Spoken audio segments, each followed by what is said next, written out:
Hello students, welcome to Telugu officers channel. ఈరోజు మనము November 19 నాటి ఇంపార్టెంట్ కరెంట్ అఫైర్స్ గురించి డిస్కస్ చేద్దాం. మన ఫస్ట్ ఆర్టికల్ వచ్చి రీసెంట్గా డిఆర్డిఓ సక్సెస్ఫుల్గా టెస్టింగ్ చేసిన హైపర్సోనిక్ మిజైల్ గురించి అండి.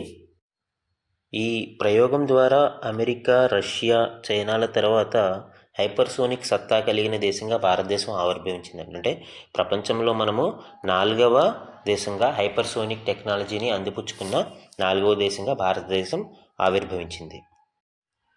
స్క్రామ్జెట్ ఇంజిన్తో పనిచేసే ఈ క్షిపణి 1500 కిలోమీటర్ల దూరంలో ఉండే లక్ష్యాలపై దాడి చేయగలుగుతుంది. అలానే డిఫరెంట్ వార్ హెడ్స్ని కలిగి ఉండడం కూడా దీని యొక్క స్పెషాలిటీ. ఈ క్షిపణి గురించి తెలుసుకోవడానికి మనము 3 ముఖ్య విషయాలు తెలుసుకోవాలండి. 1 స్పీడ్, 2 రేంజ్, 3 వార్ హెడ్స్. ఏ రకమైన వార్ హెడ్స్ ఇందులో ఉపయోగిస్తారు. స్పీడ్ విషయానికి వస్తే ఇది మ్యాక్ 5 స్పీడ్తో వర్క్ చేస్తుంది. అంటే ధ్వని వేగానికి సుమారు 5 రెట్ల వేగంతో ప్రయాణిస్తుంది.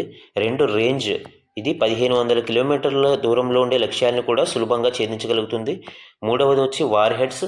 ఏ విధమైన వార్ హెడ్స్ని అంటే సాంప్రదాయ మరియు న్యూక్లియర్ వార్ హెడ్స్ రెండింటినీ కూడా ఇది ఉపయోగించగలుగుతుంది. బోత్ కన్వెన్షనల్ అండ్ న్యూక్లియర్ వెపన్స్ని కూడా, వార్ హెడ్స్ని కూడా ఇది ఉపయోగిస్తుంది.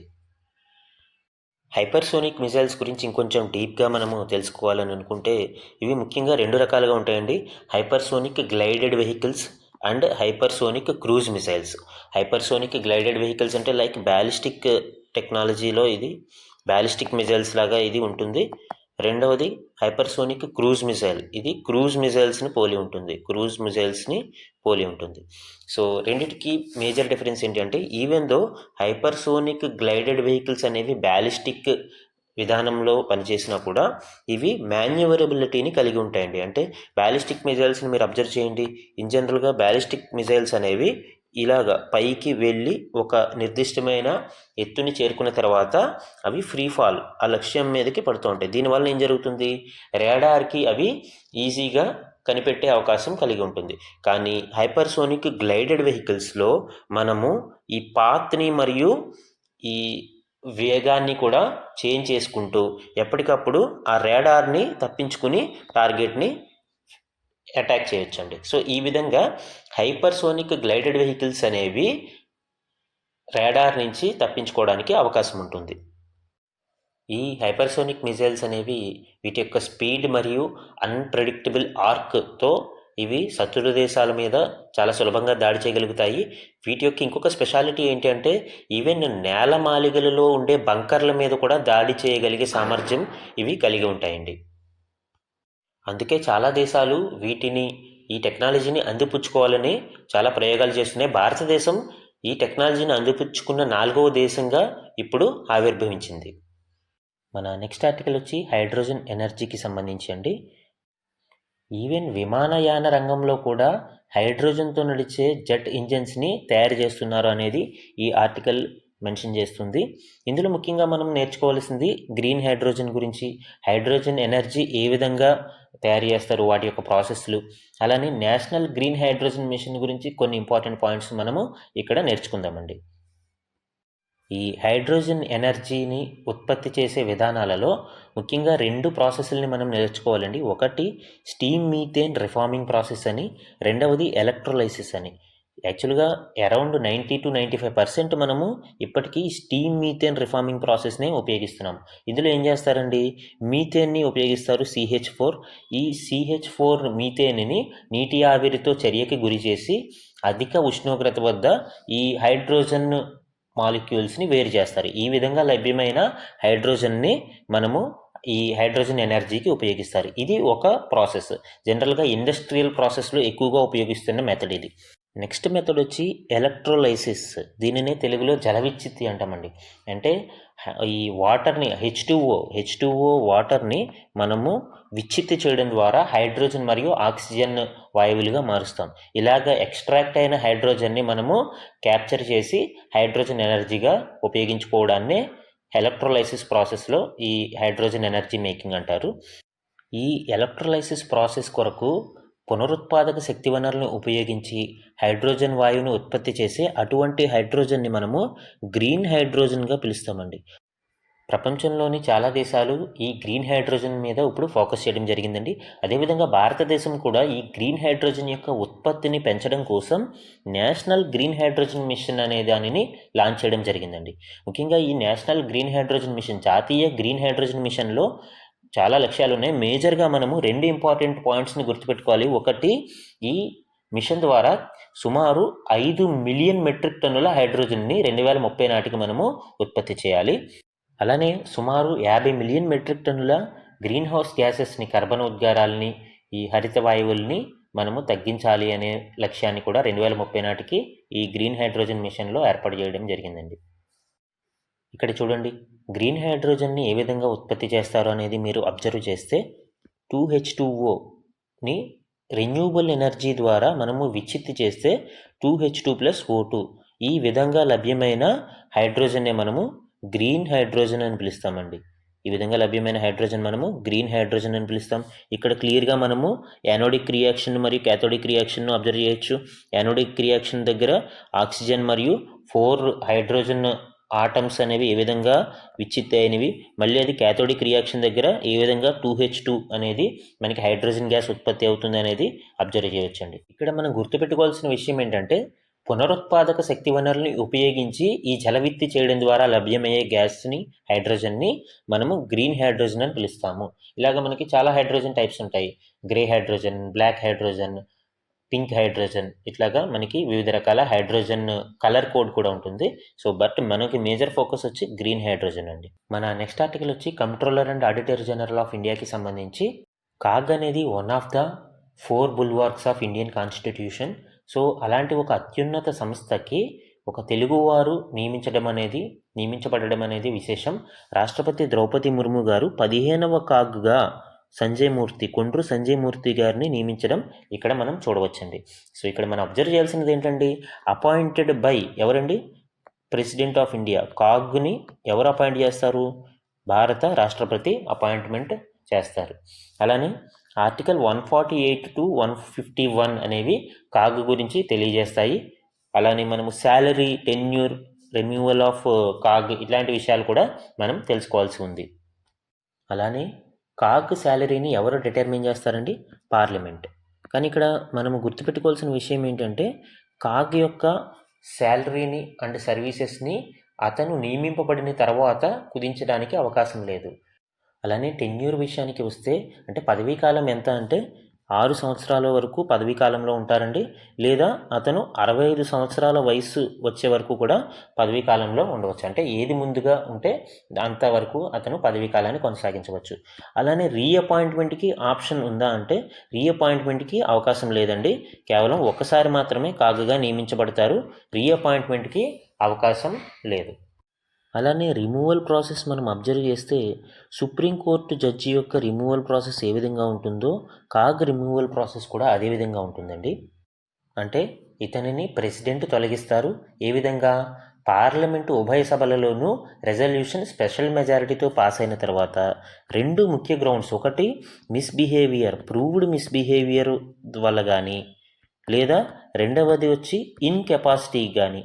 సో ఈ 2 కారణాల చేత పార్లమెంట్లో ఉభయ సభలలో స్పెషల్ మెజారిటీతో రెజల్యూషన్ పాస్ అయితే అప్పుడు ప్రెసిడెంట్ కాగ్ని తొలగించడానికి అవకాశం ఉంటుంది.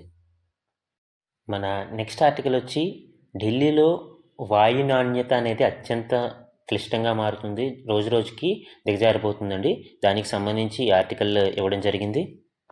ముఖ్యంగా కొన్ని ప్రాంతాలలో ఎయిర్ క్వాలిటీ ఇండెక్స్ అనేది అబవ్ 500కి చేరిందండి. ఇది చాలా ఆందోళన కలిగించే అంశం. దీని ద్వారా ప్రజలకి సంబంధించి చర్మ వ్యాధులు, మంటలు, దురద, గొంతు నొప్పి లాంటి ఇబ్బందులు ఎదురయ్యే అవకాశం ఉందండి.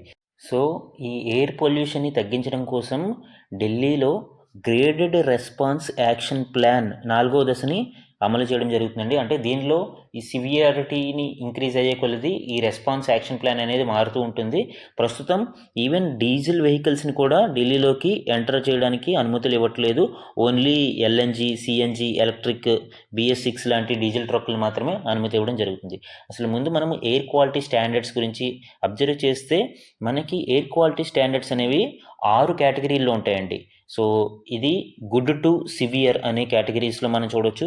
0 to 50 ఉంటే గుడ్ అని, 51 to 100 సాటిస్ఫాక్టరీ, అండ్ అలానే moderate, poor, very poor, severe. అంటే అబౌవ్ 500, 401 to 500 కానీ 500 అబౌవ్ అని ఉంటే ఈ ఎయిర్ క్వాలిటీ ఇండెక్స్ అనేది సివియర్గా పొల్యూషన్ ఉంది అనేది తెలియజేస్తుంది. ఇందులో ముఖ్యంగా ఎలాగ క్యాలిక్యులేట్ చేస్తారు అంటే 24 గంటల యావరేజ్ డేటాని అబ్జర్వ్ చేస్తారు. అదేవిధంగా 8 రకాల పొల్యూటెంట్స్ని చూస్తారండి. ఏమిటండి ఇవి? PM 2.5, పార్టికులేట్ మ్యాటర్ 2.5, అదేవిధంగా పార్టికులేట్ మ్యాటర్ 10, ఓజోన్ని, carbon monoxide, nitrous oxide, sulphur dioxide, lead, ammonia, ఇలాంటి 8 పొల్యూటెంట్స్ని 24 గంటల యావరేజ్ డేటాని తీసుకుని ఈ ఎయిర్ క్వాలిటీ ఇండెక్స్ అనేది ప్రిపేర్ చేయడం జరుగుతుందండి. ఈ ఎయిర్ క్వాలిటీ ఇండెక్స్ అనేది సివియర్గా అయ్యేటప్పుడు ఢిల్లీలో ఈ గ్రేడెడ్ రెస్పాన్స్ యాక్షన్ ప్లాన్స్ యొక్క ఆంక్షలు విధిస్తూ ఉంటారు.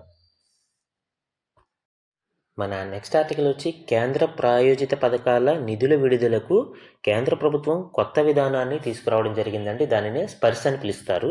దీనికి సంబంధించి ఆంధ్రప్రదేశ్ ప్రభుత్వం కొన్ని గైడ్లైన్స్ని విడుదల చేస్తూ రీసెంట్గా ఉత్తర్వులు ఇవ్వడం జరిగిందండి. ఇక్కడ మనము ముఖ్యంగా అబ్జర్వ్ చేయాల్సిన ఇంపార్టెంట్ విషయాలు ఏంటి అంటే టైప్స్ ఆఫ్ స్కీమ్స్, ఎన్ని రకాల స్కీమ్స్ ఉంటాయి అనేది అబ్జర్వ్ చేయాలండి. ఒకటి సెంట్రల్ సెక్టార్ స్కీమ్స్ అంటే కేంద్ర పథకాలు అంటాం మనము. 2 సెంట్రల్ స్పాన్సర్డ్ స్కీమ్స్ అంటే కేంద్ర ప్రాయోజిత పథకాలు అంటాము. 3 స్టేట్ స్కీమ్స్, రాష్ట్ర పథకాలు అని పిలుస్తాం మనము. సో ఈ మూడింటికి డిఫరెన్స్ ఏంటండి? సెంట్రల్ స్కీమ్స్ అంటే కేంద్ర ప్రభుత్వ పథకాలు అంటే 100% వీటి యొక్క నిధులు కేంద్ర ప్రభుత్వం నుంచి లభ్యమవుతాయి. అదేవిధంగా వీటి యొక్క అమలు కూడా కేంద్ర ప్రభుత్వం ఆధీనంలోనే అమలు చేయడం జరుగుతుంది. సెంట్రల్ స్పాన్సర్డ్ స్కీమ్స్ అంటే కేంద్ర ప్రాయోజిత పథకాలు. ఇందులో కేంద్ర ప్రభుత్వం మరియు రాష్ట్ర ప్రభుత్వాల యొక్క వాటా ఉంటుంది. ఫర్ ఎగ్జాంపుల్ 75:25 అంటే 75% కేంద్ర ప్రభుత్వం నిధులిస్తే 25% రాష్ట్ర ప్రభుత్వం ఇవ్వచ్చు, లేదా 90:10 అలా వివిధ రకాల రేషియోస్, వివిధ సమీకరణాలని అనుసరించి ఉంటాయి. ఇక్కడ నిధులు సెంట్రల్ ఇస్తే ఇంప్లిమెంటింగ్ మాత్రం స్టేట్ గవర్నమెంట్ ఇంప్లిమెంట్ చేస్తుంది. సెంట్రల్ సెక్టార్ స్కీమ్స్ని సెంట్రల్ గవర్నమెంటే ఇంప్లిమెంట్ చేస్తుంది, కానీ సెంట్రల్ స్పాన్సర్డ్ స్కీమ్స్ని మాత్రం ఇంప్లిమెంటింగ్ ఏజెన్సీ ఏమొస్తుందండి? స్టేట్ గవర్నమెంట్ చేస్తుంది. అదేవిధంగా రాష్ట్ర ప్రభుత్వ పథకాలు తీసుకుంటే 100% ఇవి రాష్ట్ర ప్రభుత్వ నిధులతో అమలు అవుతాయి. అదేవిధంగా స్టేట్ గవర్నమెంటే వీటిని ఇంప్లిమెంట్ చేస్తుంది. ఈ విధంగా మనము స్కీమ్స్ని 3 కేటగిరీస్గా వర్గీకరించవచ్చండి. మన నెక్స్ట్ ఆర్టికల్ వచ్చి ఇటీవల ఆంధ్రప్రదేశ్ ప్రభుత్వం విడుదల చేసిన సోషియో ఎకనామిక్ క్యాస్ట్ సెన్సస్ అంటే 2023-24 సంవత్సరానికి సంబంధించిన సామాజిక ఆర్థిక సర్వే వివరాలండి. ఈ గణాంకాలని మనం పరిశీలిస్తే 2022-23తో పోలిస్తే GSDP యొక్క వృద్ధి 3.1%, 3.1% తగ్గుదల అనేది కనిపిస్తుంది. అదేవిధంగా తలసరి ఆదాయం మీరు అబ్జర్వ్ చేస్తే 1.21% తగ్గుదల అనేది కనిపిస్తుంది. అసలు GSDP అంటే ఏంటంటే గ్రాస్ స్టేట్ డొమెస్టిక్ ప్రొడక్ట్. అంటే ఒక సంవత్సర కాలంలో with in the boundaries of the స్టేట్లో ఉత్పత్తి చేయబడిన సేవలు మరియు వస్తువుల యొక్క పరిమాణాన్ని మనము GSDPగా చెప్పుకోవచ్చండి.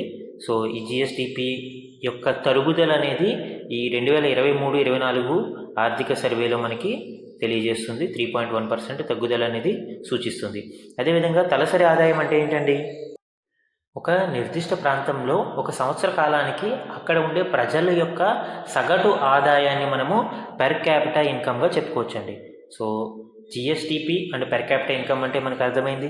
అదేవిధంగా ఈ GSDP మరియు పెర్ క్యాపిటా ఇన్కంలో తరుగుదల అనేది మనకి ఆర్థిక సర్వే సూచిస్తుంది.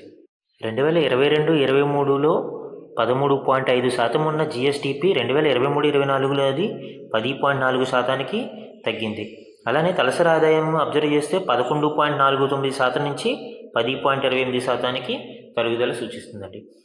అదేవిధంగా రంగాల వారీగా 5 సంవత్సరాల యొక్క సగటుని కూడా ఇక్కడ గణాంకాలు పరిశీలిస్తే వ్యవసాయ రంగం 2014-19లో 16.6% వృద్ధి ఉంటే 19-24కి వచ్చేటప్పటికి 10.5%, సేవల రంగంలో 11.9% వృద్ధి ఉంటే 19-24 సగటుని చూస్తే 10.2%కి తగ్గుదల కనిపిస్తుంది.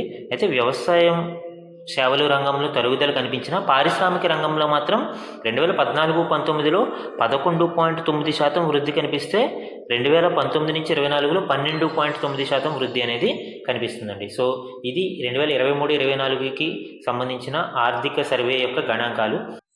ఎకనామిక్ సర్వే అనేది ప్రతి కాంపిటేటివ్ ఎగ్జామ్కి ఏపీ రిలేటెడ్ కాంపిటేటివ్ ఎగ్జామ్స్ అన్నిటికీ ఇంపార్టెంట్ కాబట్టి స్టూడెంట్స్ ఎకనామిక్ సర్వే మీద ఎక్కువగా ఫోకస్ చేయడం వల్ల స్కోర్ ఎక్కువ చేసే అవకాశం ఉంటుందండి.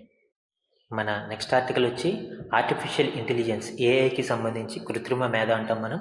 సో ఈ కృత్రిమ మేధకు సంబంధించి ఏఐ ఇన్ హెల్త్ కేర్ అంటే వైద్య రంగంలో ఆర్టిఫిషియల్ ఇంటెలిజెన్స్ని ఏ విధంగా ఉపయోగించుకోవాలి అనే దాని మీద ఒక సదస్సు అనేది రీసెంట్గా హైదరాబాద్లో జరిగింది. దానికి సంబంధించి అసలు ఏఐ ఇన్ హెల్త్ కేర్ ఏ విధంగా వాడుకోవచ్చండి మనము, డిసీజ్ డయాగ్నోసిస్కి కానీ, అలానే రోబోటిక్ సర్జరీలకి కానీ, అదేవిధంగా ట్రీట్మెంట్స్లోను, అలానే పేషెంట్ యొక్క మెడికల్ రికార్డ్స్ని మనము జాగ్రత్త భద్రపరచడంలోను, సో ఇలాంటి వాటి అన్నిటిలోనూ మనము ఏఐని హెల్త్ కేర్లో వాడుకోవచ్చు. దానివల్ల చాలా సత్ఫలితాలను కూడా పొందవచ్చండి.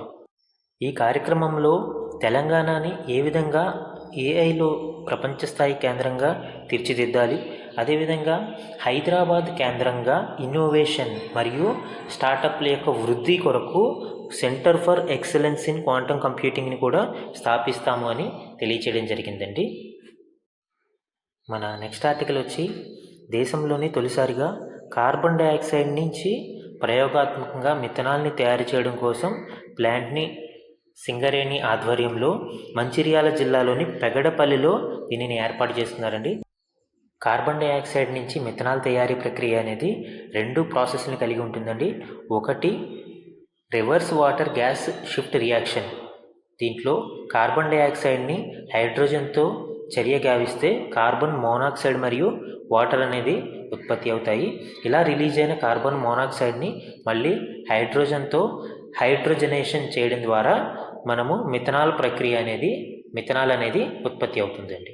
సో 2 ప్రాసెస్లు కలిగి ఉంటుంది. ఒకటి reverse water gas shift reaction, 2 carbon monoxide hydrogenation. ఈ 2 ప్రక్రియల ద్వారా మనము కార్బన్ డైఆక్సైడ్ నుంచి మిథనాల్ని తయారు చేయగలుగుతామండి. సో దీనివల్ల మనకి లాభాలు ఏంటండి, ఇటు కార్బన్ డైఆక్సైడ్ని పర్యావరణ కాలుష్యం నుంచి తగ్గించవచ్చు. కార్బన్ డైఆక్సైడ్ గాలిలో కలవకుండా మనము ఈ మిథనాల్ ఉత్పత్తికి ఉపయోగించుకోవడం వలన పర్యావరణాన్ని కాపాడుకోవచ్చు. అలానే ఇలా తయారైన మిథనాల్ని మనము ఎరువుల తయారీలో, ప్లాస్టిక్, సింథటిక్, ఫైబర్ వస్త్రాలు, ప్లైవుడ్, పెయింటింగ్ తయారీ వంటి వివిధ రంగాల్లో ఉపయోగించుకోవచ్చండి. దీనివల్ల మనకి అటు పర్యావరణ కాలుష్యము తగ్గుతుంది, ఇటు ప్లాంట్స్ నుంచి తయారైన ఇథనాల్ ద్వారా ఈ పరిశ్రమకి కూడా లాభాలు పొందవచ్చండి. మన నెక్స్ట్ టాపిక్ వచ్చి సమ్ ఇంపార్టెంట్ వన్-లైనర్స్ గురించి చూద్దామండి. ఫస్ట్ వన్ వచ్చి సుప్రీంకోర్టు న్యాయ సేవల కమిటీ చైర్మన్గా ఎవరు నియమితులయ్యారు? రీసెంట్గా జస్టిస్ సూర్యకాంత్ సుప్రీంకోర్టు న్యాయ సేవల కమిటీ చైర్మన్గా నియమితులవ్వడం జరిగింది. ఈ న్యాయ సేవల కమిటీకి చైర్మన్ మరియు మెంబర్స్ని చీఫ్ జస్టిస్ ఆఫ్ ఇండియా నియమించడం జరుగుతుందండి. భారత ప్రధాన న్యాయమూర్తి నియమిస్తారు. యాక్చువల్గా section 3A of NALSA act, national legal services authority అనే ఈ చట్టంలో సెక్షన్ 3A ప్రకారం సుప్రీంకోర్టు న్యాయ సేవల కమిటీ అనేది ఏర్పడి ఉంటుంది. దీని ప్రకారం దీనికి రీసెంట్గా చైర్మన్గా జస్టిస్ సూర్యకాంత్ని నియమించడం జరిగింది. ఈ కమిటీ అనేది సమాజంలోని అట్టడుగు వర్గాల వారికి, పేదవారికి ఫ్రీ మరియు కాంపిటెంట్ లీగల్ సర్వీసెస్ అందించడం కోసం ఏర్పాటు చేయబడుతుందండి. అండ్ నెక్స్ట్ ఇంపార్టెంట్ వన్-లైనర్ వచ్చి జనజాతీయ గౌరవ దివాస్ని ఎప్పుడు నిర్వహిస్తారు? భారతదేశం నవంబర్ 15ని జనజాతీయ గౌరవ దివాస్గా ప్రకటించడం జరిగిందండి. గిరిజనులకి సంబంధించి గౌరవ సూచకంగా బిర్సా ముండా యొక్క జన్మదినాన్ని, బిర్సా ముండా ఎవరైతే ముండా రెబిలియన్, ముండా తిరుగుబాటు యొక్క నాయకుడు ఉన్నారో ఆ బిర్సా ముండా యొక్క జన్మదినాన్ని పురస్కరించుకుని నవంబర్ 15ని గిరిజన తెగల యొక్క జనజాతీయ గౌరవ దివాస్గా నిర్వహించడం జరుగుతుందండి. సో ఇవి మనకి నవంబర్ 19 నాటి ఈనాడు న్యూస్ పేపర్లోని important current affairs. And thanks for the watching.